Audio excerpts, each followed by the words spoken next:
क्या आपने कभी किसी ऐसे इंसान के बारे में सुना है जो महाभारत के समय में था और आज भी जिंदा है? क्या ऐसा संभव है कि कोई इंसान हजारों सालों से धरती पर भटक रहा हो, श्राप से तड़पता हुआ घायल अवस्था में? नमस्कार, कहानी फायर में आप सबका स्वागत है। दोस्तों, आज हम बात करेंगे उस योद्धा की जो अमर तो है, लेकिन उसकी अमरता किसी वरदान की तरह नहीं बल्कि एक भयानक श्राप की तरह है।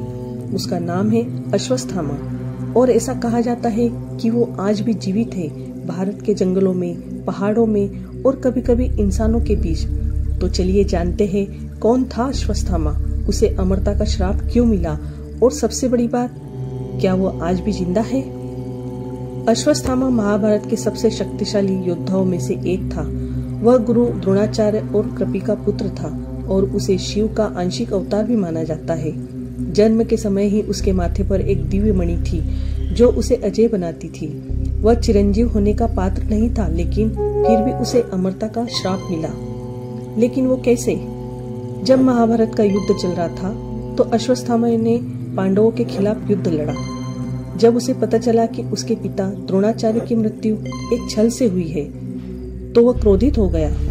क्रोध में आकर उसने रात के अंधेरे में सोते हुए पांडवों के बच्चों को मार दिया, जो कि युद्ध नियमों के खिलाफ था। इस पाप ने उसकी जिंदगी हमेशा के लिए बदल दी।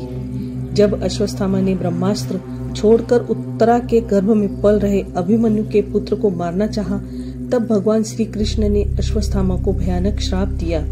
तू हजारों वर्षों तक इस धरती पर भटकता रहेगा, न तेरा घाव कभी भरेगा, न तू कभी मर पाएगा। अश्वत्थामा से उसकी मणि भी छीन ली गई और तब से कहा जाता है कि वह आज भी जिंदा है, एक घायल अमर योद्धा बनकर। हिंदू धर्म में 7 चिरंजीव माने गए हैं: हनुमान जी, परशुराम, विभीषण, अश्वत्थामा, कृपाचार्य, राजा बलि और मार्कंडेय। इन सभी में अश्वत्थामा ही ऐसा है जिसे श्राप से अमरता मिली, वो भी बिना सुख और शांति के। सवाल यह नहीं कि वो आज जिंदा है या नहीं, बल्कि यह है कि क्या उसकी पीड़ा आज भी इस धरती पर मौजूद है। वैज्ञानिक कहते हैं कि कोई भी इंसान हजारों साल नहीं जी सकता। शरीर की कोशिकाएं उम्र के साथ खत्म हो जाती है, लेकिन ध्यान देने वाली बात यह है कि जब हम ब्रह्मास्त्र और अमरता की बात करते हैं तो वो किसी सामान्य विज्ञान के नियमों के नहीं आते। कई बार हमारी आंखें हमारे विश्वास और हमारी आस्था ऐसे चमत्कार देख लेती है जो विज्ञान नहीं देख पाता।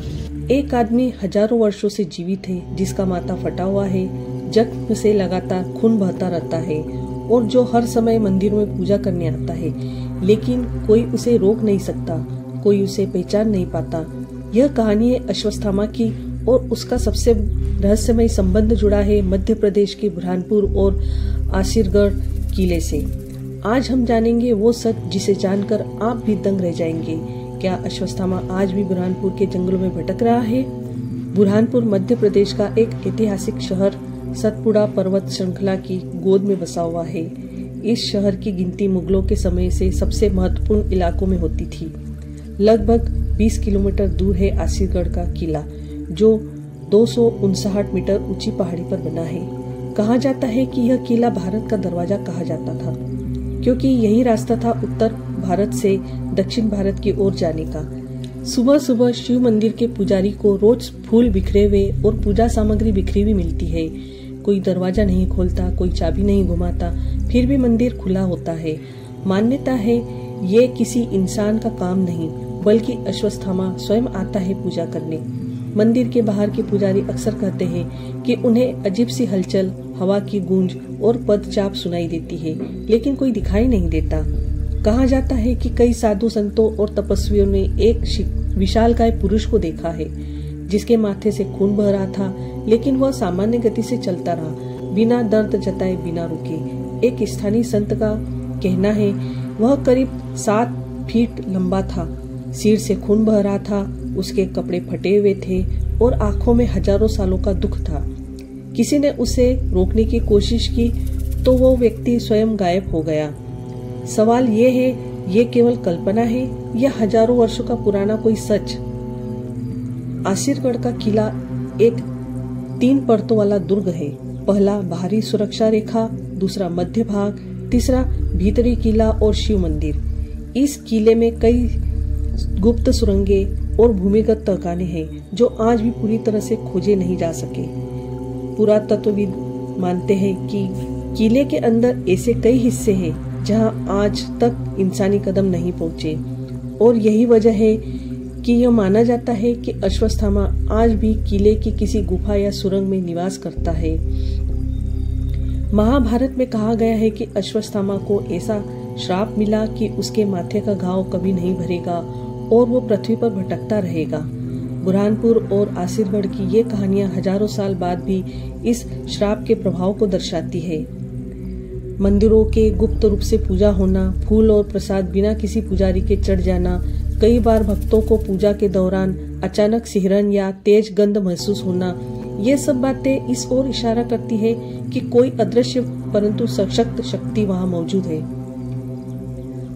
अंग्रेजों के समय में आसिरगढ़ किले का सर्वेक्षण करने गए कुछ सिपाही बिना बताए गायब हो गए थे और वो वापस नहीं आए।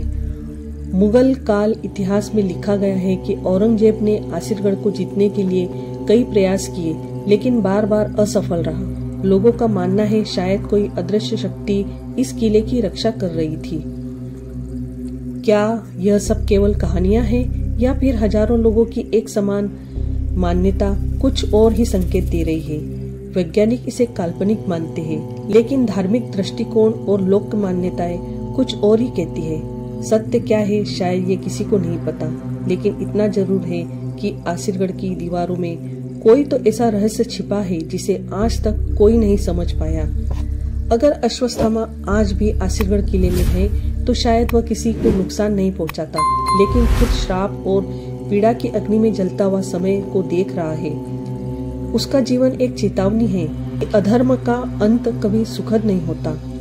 आज जब हम उस किले की ओर देखते हैं तो लगता है कि इतिहास केवल किताबों में नहीं होता, वह अब भी हमारे आसपास सांस ले रहा होता है। क्या आप कभी बुरहानपुर या आसिरगढ़ किले गए हैं? क्या आपने कभी ऐसा अनुभव किया है जिसे समझना मुश्किल हो? नीचे कमेंट सेक्शन में जरूर बताएं। और अगर आप भी हमारी तरह इन अद्भुत रहस्यों में यकीन रखते हैं तो वीडियो को लाइक करें, शेयर करें और चैनल कहानी फायर को सब्सक्राइब करें।